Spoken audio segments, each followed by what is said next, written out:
The cruel mirror and the code of phantoms. Do you hear those footsteps? Not the ones echoing through the sun-drenched streets of Sao Paulo, but the ones haunting the hallways of your own life. The echo of failures repeating themselves over and over again. Look at Maria. Lost among the skyscrapers of a city that never sleeps, Maria is a prisoner of a familiar pain. 3 romances. 3 different men. Yet they all shared the same brutal script. Betrayal. She screams at the heavens, "Why does fate keep throwing me into the arms of these scoundrels?" But what Maria doesn't realize is that she didn't meet the wrong person by accident. She is unwittingly emitting a mysterious frequency, a secret code that attracts the exact souls hardwired to hurt her most. Maria doesn't love these men. She is in love with the way they confirm her deepest, darkest fear, the fear of being abandoned. Maria's story isn't about bad luck. It's a phenomenon scientists call confirmation bias, pushed to its absolute limit. Think back to 1980 at Dartmouth College. Researchers conducted a study that shattered our understanding of perception. They painted grotesque, horrifying scars onto the faces of volunteers.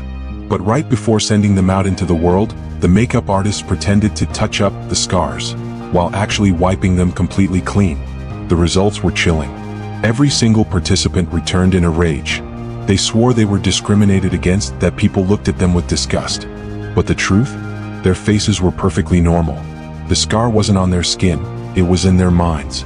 The world outside is nothing more than a mirror. When you look into it with a soul full of wounds, you will see every glance as a bullet. Your mind is a giant projector operating silently in the dark. If the film you're running is titled, "I Am Not Worthy of Love," the universe will not hesitate to hire the worst possible actors, the narcissists, the liars, to step onto the stage of your life. They aren't there by chance. They are there because you sent them an underground contract through your own decaying beliefs. You aren't seeing reality, you are seeing the reflection of your own soul. And until you change that internal film, those old phantoms will keep appearing, under new names in new clothes, to perform the same tragedy where you are the only victim. The power of the no, compassion cloaked in cruelty. Have you ever stood before a locked door, pounding until your knuckles bled, only to receive a haunting silence from fate? We usually call this failure. But in the shadows of shattered plans, a deeper, more resonant truth is at work. The compassion of no. Look at Ricardo. Sitting in a small cafe on a rainy street in Curitiba, head in his hands, staring at a rejected contract. Ricardo had poured every breath, every last reel and his family's honor into this deal. When the partners walked away, it felt as if the very skies of Brazil were collapsing onto his shoulders. He cursed the logos, he spat at the cosmic order he once trusted. He felt like a discarded pawn in a cruel, rigged game. But listen to the heartbeat of time. 6 months later, a seismic shift hits the financial world. That golden partner company crumbles in a massive cross-border fraud scandal. Cold, steel handcuffs snap shut on the wrists of every board member. Watching the news, Ricardo goes numb. A chill runs down his spine, not out of fear but from a bone-deep awakening. The no he once saw as a death sentence was in reality a silent, protective embrace. If that door had opened 6 months ago, Ricardo wouldn't be here today to tell his story. He would be sitting behind bars. In Stoic philosophy, we don't call this luck. We call it the frequency calibration of the logos. The universal intelligence doesn't bring you what you desire. It brings you what you need to protect your virtue and your destiny. Every time life says no to your effort, it isn't a setback. It is a masterful course correction by an anonymous architect. Stop trying to force a locked door with the poison of negative emotions. Instead, stand in the mysterious stillness of a Stoic and ask, what spiritual muscle is this closed door training? My patience? My humility? Or the discernment to see the black holes my ego blindly ignored? The universe operates with a precision that is brutal, yet undeniably merciful. The no of today is the yes for a stronger, safer version of you tomorrow. Don't fear the rejection. Fear walking into a room that fate has already warned you is about to collapse. Actors on the stage of fate, when enemies are saviors in disguise. Close your eyes for a moment. Imagine your life is a massive theater stage, where the spotlight shines on only one person, you. But who wrote the script? And more importantly, why do the worst possible characters keep showing up to ruin your performance? Look at the story of Lucas, a hard-working employee at a bustling financial firm in Rio de Janeiro. Lucas has a boss he calls a monster. An overbearing man who thrives on crushing spirits and cornering Lucas with impossible demands. Every night, Lucas returns home in a cloud of misery, cursing his superior's cruelty and wondering why fate has dealt him such a bad hand. But from the perspective of a Stoic expert, I want to reveal a heart-shaking secret to you. That boss didn't show up to destroy Lucas's career. He was hired by destiny to save his soul. The universe is a master director, and it has sent the most brutal coach to Lucas's stage. What? Because Lucas was too weak. Because Lucas never knew how to say no. Because Lucas was walking through life with a tattered map of self-esteem. That arrogant boss is the one forcing Lucas to build the muscle of his own character.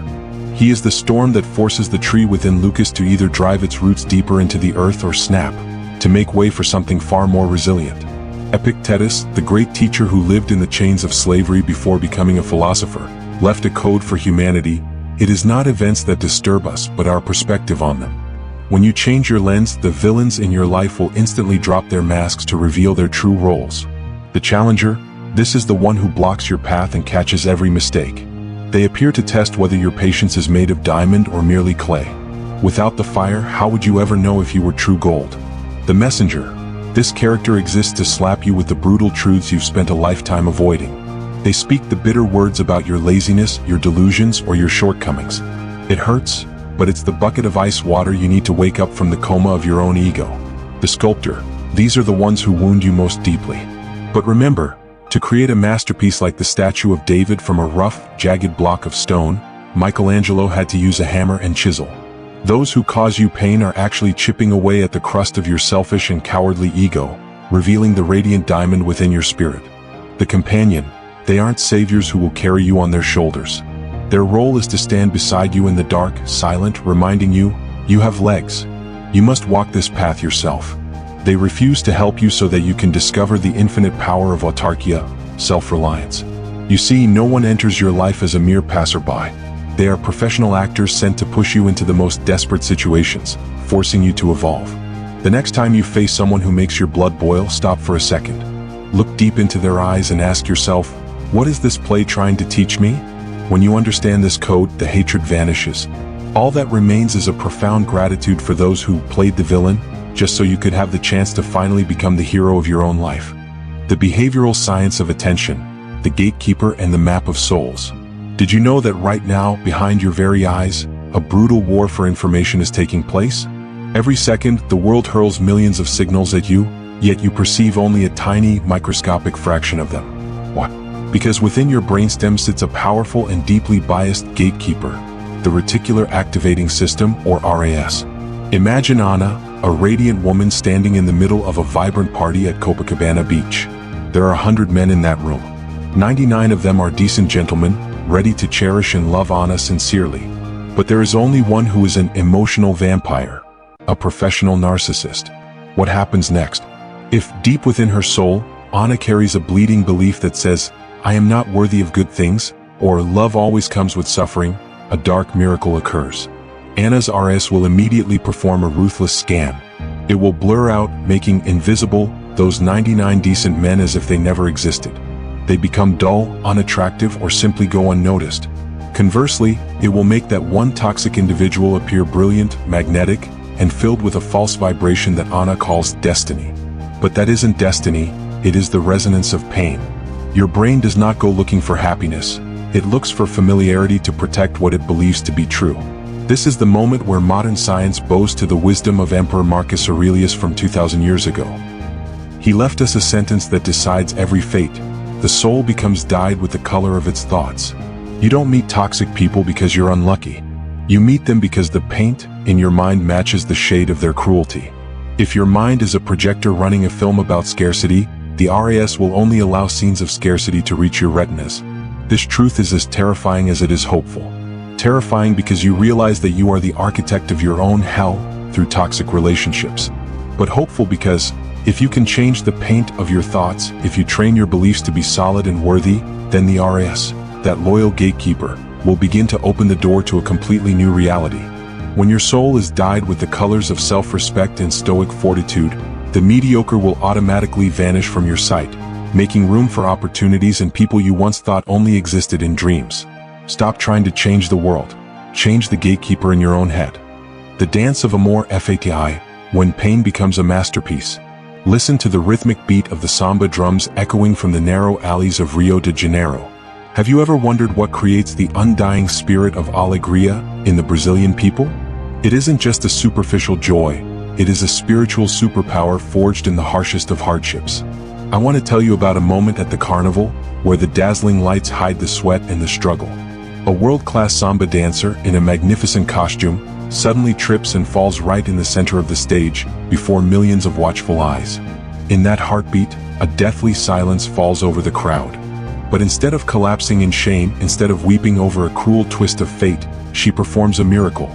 She uses the momentum of the fall itself, launching into a breathtaking acrobatic move, and continues the dance with a spirit even more fiery than before. The crowd erupts. That wasn't just technique, it was the living embodiment of amor fati, the love of fate.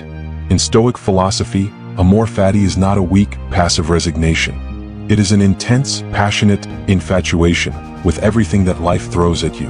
Don't just stand there watching people enter your life like a victim of circumstance. I challenge you to do something harder. Love them.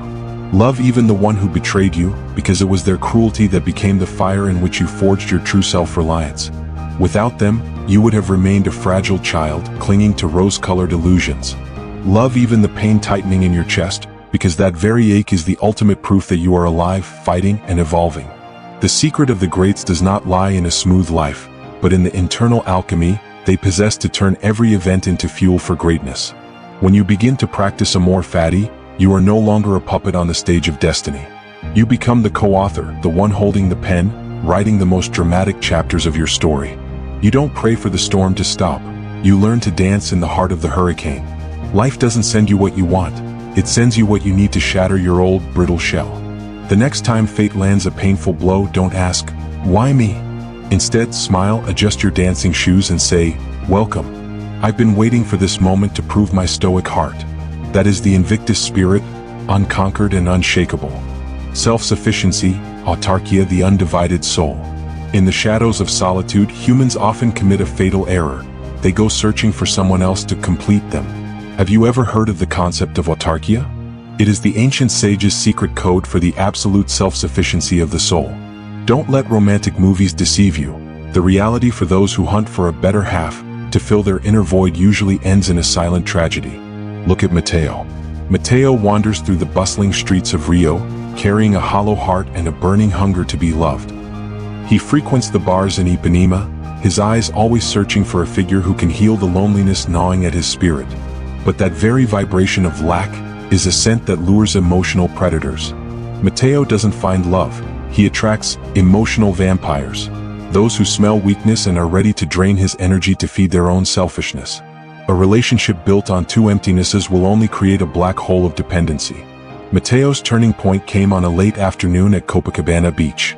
This time he wasn't looking for anyone. He stood alone before the vast ocean, feeling the salty sea breeze, and realized he was that ocean. Matteo began to learn how to be happy in his own stillness, how to become his own best companion. And that is when the miracle of autarkia began to work. When he no longer needed someone to rescue him, he suddenly met a woman who was also standing firm on her own 2 feet, a free soul, whole and undivided. They didn't come together to fill each other, they came together to shine. The master Seneca once said, "Fire tests gold, adversity tests brave men." This teaching isn't just for external battles. It's for the war to keep your identity safe from the temptation of dependency. You must understand this brutal but liberating truth. You are not half an apple waiting to be pared. You are a complete entity, a perfect micro-universe from the moment you were born. When you enter a relationship with the mindset of a beggar, you are handing the key to your happiness over to a stranger. It is an act of emotional suicide. But when you approach another from a place of virtue and self-respect, that relationship is no longer a chain. It becomes a safe harbor in a stormy sea. Train yourself to be enough before you pray for someone else to appear. Because in the end, only self-sufficient souls can create an unconquerable love. Be a fortress, not an abandoned house waiting for a tenant. The alchemist's shift, when the world bows to the inner self. Have you ever tried to wipe a smudge off a screen while a projector is running? The more you scrub, the messier the screen gets, but the image remains exactly the same. That is the greatest mistake we make, trying to change the people around us to ease our own suffering. You want your partner to stop controlling you? You want your boss to be less harsh. You want your friends to stop being so negative. But the more you push, the worse they become. What? Because you are scrubbing the screen when the smudge is actually on the film inside the projector. Listen to the story of Gabriel, a young architect in an office drowning in complaints and envy in Belo Horizonte. For years, Gabriel exhausted himself trying to advise, argue, and hope that his lazy colleagues would change. The result? He was burnt out, they stayed the same, and eventually they isolated him. Until one day, Gabriel decided to perform an alchemist shift. He stopped looking outward. He began the iron discipline of a Stoic, waking at 5 a.m., practicing gratitude in silence, and working with an absolute focus as if no one else was in the room. And then a dark and powerful miracle began to unfold. As Gabriel shifted his internal frequency from resentment to fierce self-mastery, the old actors in his life began to feel uncomfortable. His discipline became a mirror reflecting their own cowardice. Naturally, the negative people began to avoid him. They felt an invisible push and eventually left his life altogether. In their place, new opportunities and partners with a higher frequency, those who valued his professionalism and aura, began to appear as if they had been waiting there all along. This isn't hollow positive thinking or empty prayers. This is the Stoic law of reorganization. In Stoicism, the external world is a living entity, and it is forced to reorganize itself to match your internal order. When you forge a diamond mind, the universe cannot keep you in the mud forever. It will redirect the flow of energy to place you exactly where that diamond belongs. Stop wasting your fire trying to fix anyone. Focus all your firepower on changing the script inside you. When you become an alchemist, turning the heavy lead of your thoughts into the pure gold of virtue, the entire world will be forced to rearrange itself around you. The mismatched actors will be automatically written out of your play because they no longer have lines that fit your new magnificent version. You are the director, the screenwriter, and the master of the frequency in this entire theater. Remember, the world only changes when you stop trying to change it. The art of letting go, the code of completion. When the stage lights fade and the theater falls silent, what do? Do you sit in the dark, weeping and begging for the actors who have already left to come back? Or do you stand up, take a bow, and walk out of the theater with your head held high? Most of us choose the first path. We cling to the ruins of a story that has already ended, trying to resuscitate an emotional ghost that fate has already ordered to die. Look at Isabella in the city of Brasilia. After 10 years together, the husband who was her entire world walked away on a cloudless morning, leaving a vast emptiness in the house and a bleeding hole in her heart.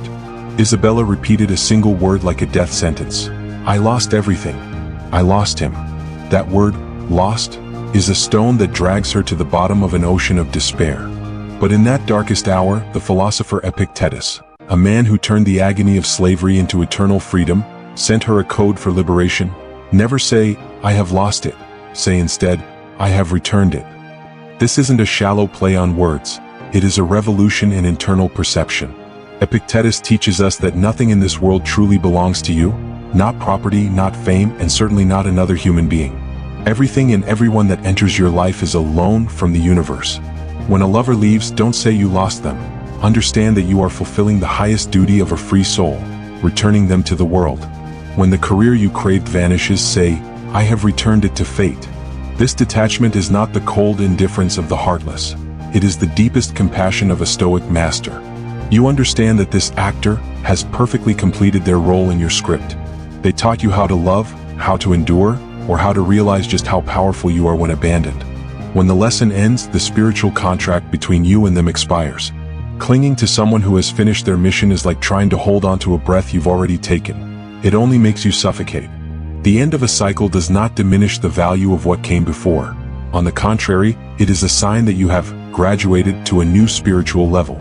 A more brilliant chapter is being written in the shadows of the logos, but you will never see it if your eyes are still fixed on the wings of the stage where the old actor just disappeared.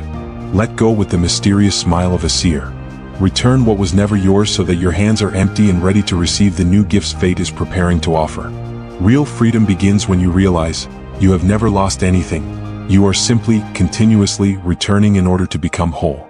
Conclusion: the inner citadel and the final triumph.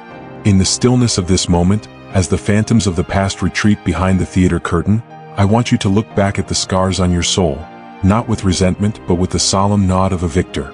Emperor Marcus Aurelius left a piercing reminder for all of us. The best revenge is to be unlike him who performed the injury. Do not let betrayal turn you into a betrayer. Do not let cruelty strip away your compassion. That is the ultimate triumph of a Stoic. Begin building your inner citadel, your citadella interior, this very day. Construct a sacred fortress that no insult, no abandonment, and no twist of fate can ever breach. In that sanctuary you may stand alone, but you are never lonely, for you are whole. Now, perform one final ritual. Look directly into the faces of those who once brought you to your knees and quietly say, "Thank you. Thank you for hurting me so that I could learn that the limits of my endurance were nothing but an illusion.